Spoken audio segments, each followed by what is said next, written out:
Apakah gampang, susah, keluh Ada kesahnya? lah, pasti banyak lah. Semua arsitek juga tahu. Halo Sobat iMed, selamat kembali di Ngomed, ngobrol bareng iMed.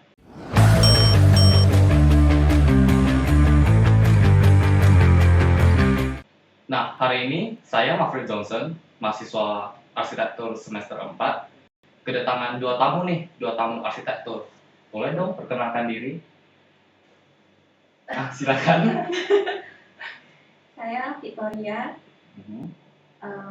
dulu kuliah S1 di USU, terus pengalaman kerja udah 6 tahun lah di dunia arsitektur.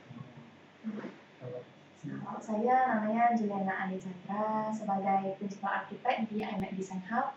Lalu pengalaman kerja saya itu mungkin udah sekitar 5-6 tahun. Lalu saya sedang mengambil S2 juga tentang Magister Management di ITMB. Jadi habis tamat dari USU. Pengalaman dari habis tamat itu gimana? Apakah kerja dulu atau gimana? Sebenarnya awalnya itu waktu kuliah ya, kami pernah kerja juga sebagai freelancer. Oh, freelancer. Iya. Ini berdua sama kelas atau gimana? Sama angkatan pun juga sama gitu. Oh, angkatan yang sama. Iya. Yang sama, terus pernah kerja di bawah firma arsitektur yang sama juga. Iya. Habis tamat gitu langsung ngambil job nih. Berarti jobnya sebelum ini iMed Design Hub. Itu udah berapa lama pengalamannya? Kalau kerja sama orang sih sekitar 5-6 tahun. Habis 5 sampai 6 tahun. 5 sampai 6 tahun. Baru start. mulai mengerjakan proyek sendiri gitu. Jadi ada nggak tantangan-tantangan saat buat proyek itu? Ya. Apakah gampang, susah, keluh kesahnya? Ada lah, pasti banyak lah. Semua arsitek juga tahu. Semua proyek kan ada tingkat kesulitannya masing-masing gitu. Jadi kita itu mulainya mungkin dari mood board. Jadi wajib seorang arsitek itu buat mood board. Jadi gimana desain kita itu bercerita nantinya ya disesuaikan dari awal sampai akhir itu dengan mood board yang kita buat dari awal. Mood board. Iya. Berarti kalau gitu pas kalian kerja itu apakah menggunakan gambar tangan apa aplikasi-aplikasi arsitek gitu? Banyak kan langsung aplikasi sih. Oh, aplikasi. Ya. Jadi ada nggak tren-tren yang seperti ini, arsitek yang ini pakai AutoCAD, arsitek yang ini pakai Revit. Kalian tuh pakai aplikasi ini atau bagaimana? Kalau kami langsung ke Revit. Soalnya ya, pakai Revit. Waktu zaman kuliah juga langsung pakai Revit. Berarti itu jadi sebuah patokan ya untuk mahasiswa sekarang. Apakah kita nanti akan berkembang pakai AI atau selain lainnya gitu? Menurut kalian gimana? Kalau menurut saya sih perkembangan kan perkembangan zaman kan perkembangan zaman itu terus update. Jadi teknologi kita itu harus bersaing juga. Jadi kenapa kita milih Revit sebagai salah satu alasannya itu karena BIM. Iya, BIM, teknologi BIM yang ada di dalam Revit itu memungkinkan kita untuk kolaborasi sama MOP HVAC dalam satu file yang sama gitu. Kan disimpan di dalam satu cloud gitu, jadi kita itu bisa mengerjakan proyek yang sama dalam waktu yang sama gitu. Iya, bisa langsung sinkron dalam waktu yang sama. Jadi selama bekerja gini, ada nggak kendala seperti marketing gitu? Menurut kalian marketing itu diperlukan nggak untuk seorang arsitek? Kalau dari saya, sebenarnya perlu ya. Soalnya sebagai arsitek itu kita juga jualan. Tapi jualan jasa desain gitu. Jasa desain. Iya kan? Iya, betul. Itu lumayan penting untuk branding diri kita sendiri karena tiap arsitek itu mempunyai gaya desain atau ciri khas yang berbeda gitu. Jadi kalau kita branding mungkin bakal dikenal sama orang-orang bahwa gaya desain kita itu seperti ini, identitas desain kita itu seperti ini gitu. dari marketing itu yang bisa membuat meningkatkan peluang untuk dapat klien gitu. Berarti jadinya seperti gini ya, marketing, kalau misalnya aku mau cari desain gini nih, oh rupanya Cici-Cici ini terkenal sama desain ini, baru saya pergi cari Cici Iya. gitu. Iya, kebanyakan seperti itu. Klien-klien yang reach kita gitu seperti itu. Jadi kan saya masih mahasiswa nih, jadi kalau misalnya aku mau dapat nih pendapat dari Cici-Cici, persaingan di dunia arsitek itu kuat nggak? Apakah sulit, gampang, atau gimana? Menurut saya sih sulit ya, soalnya persaingan itu balik lagi kita ke prinsip dan filosofi dari desain kami. Setiap biro arsitek pasti punya ciri khas masing-masing. Oh, style sendiri. Iya, jadi dari sana kalau misalnya kliennya suka desain kami atau filosofi kami, pasti mereka langsung nyari ke kami. Oh. Kalau menurut saya lebih ke hoki ya, atau peruntungan nasib Atau hoki. Iya. Berarti kalau misalnya ini saya mahasiswa ini, Iya. saya bisa aja hoki dan dapat job gitu dari klien. Kalau jodoh dengan satu klien, bisa jadi nanti seterusnya ada project dari klien tersebut, itu pasti kita yang desain. Tapi kalau misalnya nanti tidak jodoh, mau sebagus apapun desain kita, itu projectnya ujung-ujungnya bakal jadi project yang gagal gitu, atau bakal di take over sama arsitek yang lain. Nah, jadi kalau gitu, kan ini kita bahasnya tentang job nih, dapat klien. Itu cara dapatnya kan pakai marketing ya? Iya. Itu kalau marketing dari itu gimana? Apakah gampang, susah untuk 2 orang ya ini ya, untuk iMac Design Hub ya? Itu gimana? Malah kalau menurut saya 2 orang berarti pengalaman kerja kita itu didouble kan, berarti jadinya ada 2 gitu. Lalu portfolio kita itu dari saya ada, dari Victoria juga ada gitu. Jadi lebih banyak portfolio, maka klien juga bisa melihat hasil-hasil desain kita itu lebih banyak. Relasi juga semakin banyak kan? Iya, karena kan dari 2 orang. Iya. Ya. Kalau gitu personal branding makin gampang untuk 2 orang ya maksudnya? Iya, Itu gimana? tergantung sih sebenarnya, tapi kalau menurut saya kita saling melengkapi gitu. Saya ada kelebihan saya masing-masing, ada kelebihan kita masing-masing, saya ada kelebihannya, Victoria juga ada kelebihannya. Iya, gitu. ciri khas lah. Tapi visi misi kita mirip-mirip, jadi bisa visi misi cocok gitu. Boleh tahu nggak visi misinya? Jadi mungkin visi misi kita itu lebih fokus ke desain yang mempunyai cerita gitu. Jadi visi dari klien kita itu nanti akan kita tuangkan ke dalam desain kita, gimana supaya desain itu jadi lebih bermakna dan bisa dihargai banyak orang gitu. Jadi untuk seperti saya ya, mahasiswa yang muda, itu ada nggak peluang untuk meluncur ke dunia arsitek gitu? Ada aja sih peluang ya, cari relasi atau sering-sering lah ikut workshop, seminar. Iya, kalau menurut saya perbanyak workshop, pengalaman kerja, belajar terus-menerus, karena zaman itu berkembang terus-menerus, jadi banyak yang bisa kita pelajari dalam jangka waktu yang panjang. Kita sebagai arsitek harus tetap fleksibel terhadap perubahan. Berarti kalau misalnya ini ngomongin tentang perubahan nih, kalau misalnya nih kedepannya ada tren untuk desain rumah yang begini-begini, itu berarti kalian juga sesuai dong sama desain itu, atau masih tetap style sama? Dari saya akan mengikuti tren juga tetap, cuman tetap memiliki filosofi dan prinsip dari studio kami tetap ada gitu, ciri khasnya tetap ada, walaupun mengikuti trennya. Berarti ciri khas masih ada, tapi juga ada perubahan seperti makin modern gitu. Betul.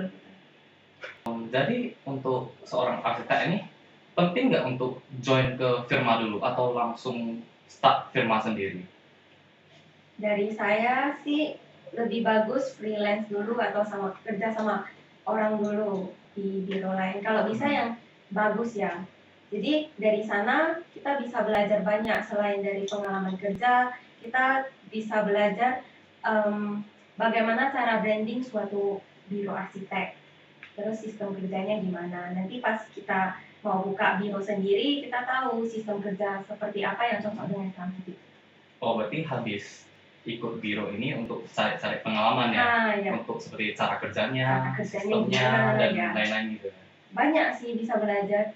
Ya, mungkin saya lanjut dari sesudah ada pengalaman kerja gitu ya, antara memilih jadi seorang freelance atau membuka firma arsitektur sendiri gitu. Jadi masing-masing ada plus minusnya menurut saya. Kalau di freelance itu mungkin tidak ada cost atau biaya yang perlu kita keluarkan. Tapi penghasilan kita itu tidak tetap per bulannya, karena kadang kita ada project, kadang tidak ada project, bahkan bisa saja dalam 1 bulan itu kita tidak ada penghasilan sama sekali gitu. Ya, itu kalau kerja jadi sebagai seorang freelance. Tapi sisi positifnya itu karena kita masih kerjanya sendiri, kita bisa eksplorasi banyak gaya arsitektur yang baru gitu. Jadi karena belum ada satu identitas yang pasti gitu. Nah, kalau misalnya buka firma arsitektur sendiri ini mungkin sisi positifnya itu kita bakal lebih dikenal sama orang. Yang pertama karena kita udah ada identitas kita ataupun gaya desain kita, terus lebih nampak profesional gitu. Tapi minusnya itu cost yang kita keluarin karena kan harus buka satu kantor, harus bayar staff juga, itu mungkin lebih banyak habis ke membuat firma arsitektur sendiri gitu. Oke, itu sih mungkin ya. Iya. Berarti bisa saya simpulkan ya, berarti habis misalnya nih seorang mahasiswa arsitek itu habis tamat, itu dia bisa cari biro kerja gitu untuk cari pengalaman, tahu sistemnya, baru bisa untuk memulai firma sendiri gitu ya. Iya. Mungkin untuk urutannya mungkin kerja memiliki pengalaman dengan bekerja di firma arsitektur, lalu memulai freelance, baru pelan-pelan membuka firma arsitektur sendiri. Mungkin step-step seperti itu lebih bagus sih menurut saya. Sekaligus sama yang tadi ya, yang ikut dengan perkembangan zaman ya, makin modern gitu. Iya. Jadi Maveri mahasiswa arsitektur di IMED ya berarti. Kenapa memilih arsitektur jadi jurusannya? Sebenarnya pas aku awal ingin masuk arsitektur, saya tuh punya sebuah mimpi, sebuah impian, di mana seperti toko-toko yang terkenal itu. Ini saya ngambil contohnya buat film ya. Itu walaupun pengarangnya habis buat film, itu walaupun pengarangnya itu meninggal, karyanya masih dipajang-pajang dan masih bisa direspek. Walaupun kalau misalnya aku punya anak cucu nih, mereka masih bisa tahu nih bahwasanya, oh kakekku pernah buat film nih, film ini terkenal. Ya, saya juga pengen seperti itu. Tapi ini kan masuk arsitek nih, bisa dibilang aku buat bangunan gitu, bangunan yang bisa ditinggal sampai dilihat oleh generasi muda gitu. Iya. Kalau Cici punya impian nggak kenapa masuk arsitek? Kalau dari saya dulu ya mungkin ya. Saya dari kecil nih dari SD ini mungkin orang-orang pasti banyak yang cita-citanya itu pilot, dokter gitu kan. Tapi dari SD itu saya udah berpikir bahwa saya mau jadi seorang arsitek. Karena dari dulu itu kalau diingat ada kelas seni lukis ya, menggambar gitu. Itu gambar saya itu bukan buah-buahan tentang binatang-binatang yang lucu gitu, enggak. Tapi saya udah mulai gambar rumah gitu, interior gitu, saya suka dari kecil gitu. Makanya saya tetap berkarya menjadi seorang arsitek gitu. Berarti sejak SD itu? Iya. Soalnya sepertinya pas masa-masa SD nih, kayak aku masih gambar ikan, gambar pemandangan. Tapi Cici dari SD udah start buat interior. Iya, udah gambar-gambar keren gitu. Iya. Kalau Nih saya ya. sih beda ya. Kalau Cici gimana? Kalau saya sih dari kepikirannya dari SMA. Oh, SMA. Ya, jadi soalnya saya dari dulu memang suka seni, di bidang seni lah pokoknya. Jadi pas keluarga juga mendukung di bidang properti, jadi saya kepikiran ke arsitek sih. Oh, berarti ini berdasarkan dukungan keluarganya. Berarti Iya. keluarganya Sebenarnya keluarga juga ada yang di bidang properti juga. Jadi properti seperti real estate. iya. Mantap Seperti ya. itu ya. Satu pas SD udah eksterior interior. Pas SMA. SMA itu ikut dengan family ya. Iya, Oh. ikut dengan family. Kalau saya sendiri sih, jujur pengen sendiri sih seperti yang saya bicarain, pengen membuat sebuah karya yang bisa turun temurun nih untuk dilihat generasi muda. Mevri lagi di semester berapa? Semester 4 sekarang. Apa yang lagi dipelajarin gitu di kampus? Oh, kalau misalnya di kampus ini, IMET ini, kita masih belajar tentang analisa site, membuat bangunan lantai 1, dan ya buat sirkulasi analisa seperti biasanya. Kira-kira udah kepikiran belum kalau tamat dari arsitektur ini mau dibawa kemana gitu? Baru mau nanya ini. Oh, ini kan memang kan topik ini nih, topik Iya, yang iya. kita dengar dari Cici-Cici. Mungkin Iya. habis ini saya cari nih biro yang terkenal untuk dapat pengalaman. Habis itu mulai biro sendiri ya. Iya. Mungkin bisa aja aku ikut IMET Design Hub itu Boleh. menjadi biro. Nanti ingat ya, pas semester 7 atau 8 ya, aku cari Boleh, Cici-Cici ya. Boleh. Boleh banget. Langsung kirim CV, portfolio. Langsung kirim CV, langsung udah masuk jadi anggota. Iya. Oke, lanjut. Jadi seperti sekarang ada nggak project yang existing, project yang dilakuin sekarang?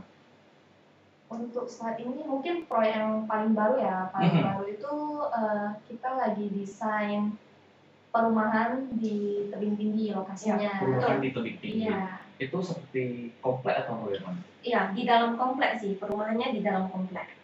Tapi kompleknya semua lagi dibangun. Jadi itu seperti satu kawasan, di satu kawasannya itu ada perumahan, ada mall, Ada nanti tempat, mungkin ada ruko.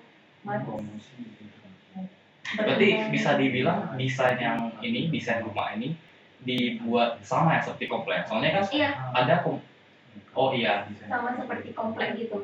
Di dalam satu komplek ada banyak jenis tipe rumahnya gitu. oh maksudku kan kadang ada komplek yang punya rumahnya berbeda gitu. Berarti ini sama semua ya, pakai desain IMET Design Hub. Iya, pakai desain. Lebih tinggi ya, berarti jauh dong. Kalau di sini sekitaran Medan ada nggak? Kalau di Medan yang paling baru juga ya, yang kita bahas interior perumahan sih ada. Lokasinya juga di Semarang Asri. Oh, Semarang Asri ini. Semarang Asri. Jadi mungkin desainnya itu desain dapur. Ya disuruh membuat desain yang lebih simple sama ruang tamunya gitu. Itu sih lebih ke interior. Tapi kalau misalnya aku mau buat rumah atau buat interior juga bisa cari. Bisa. Bukan hanya harus pakai lengkap yang dari dari tanah kosong gitu. Renovasi semua bisa.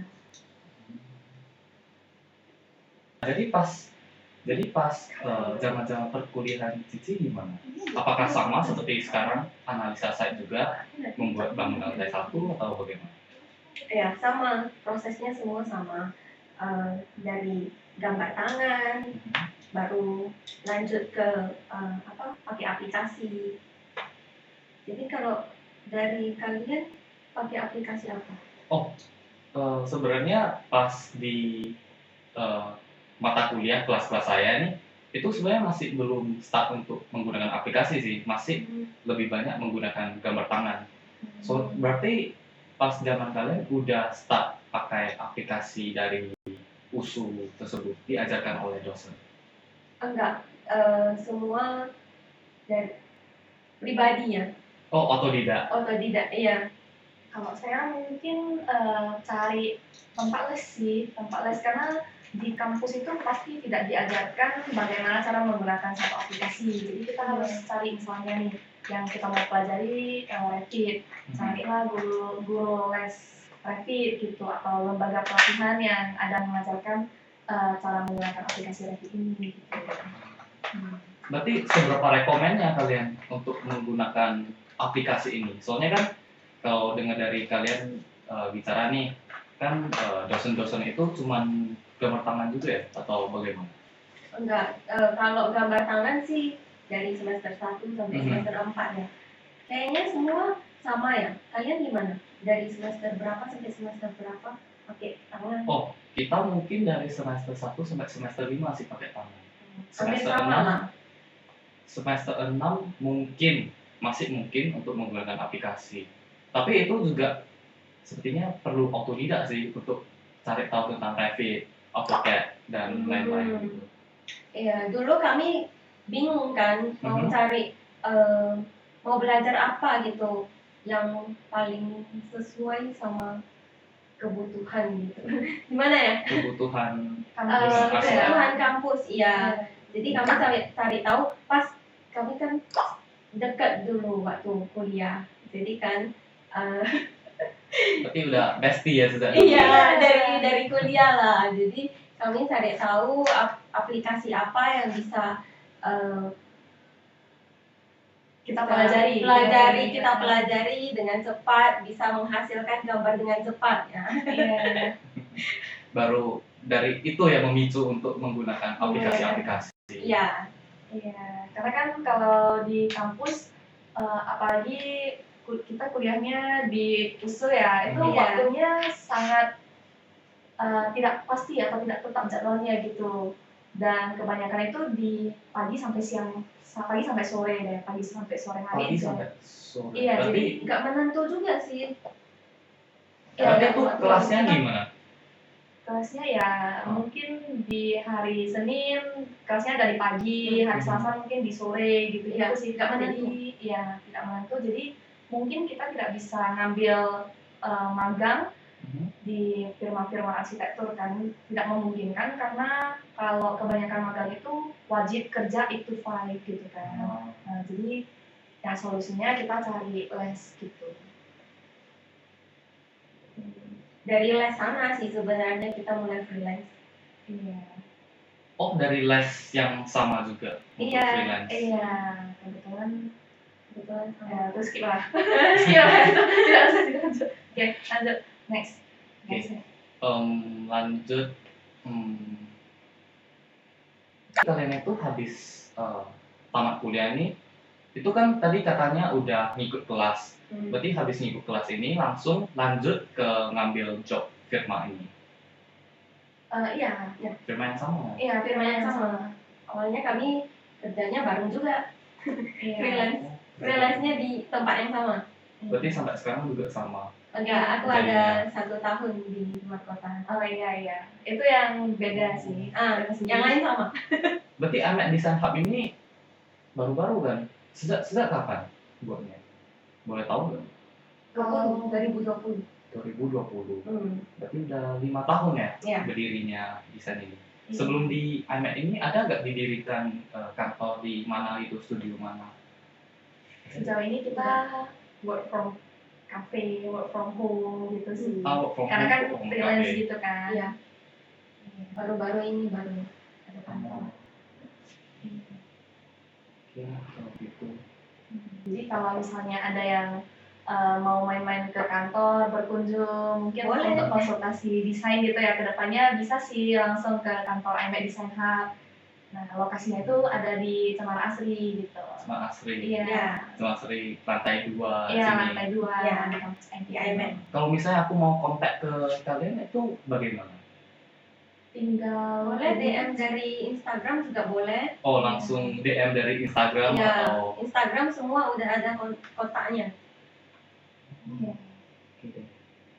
Kalau itu untuk penutupannya ada nggak saran atau masukan untuk mahasiswa yang muda untuk mengikuti jejak kalian atau bagaimana untuk menjadi arsitek yang bisa menghasilkan karya-karya gitu.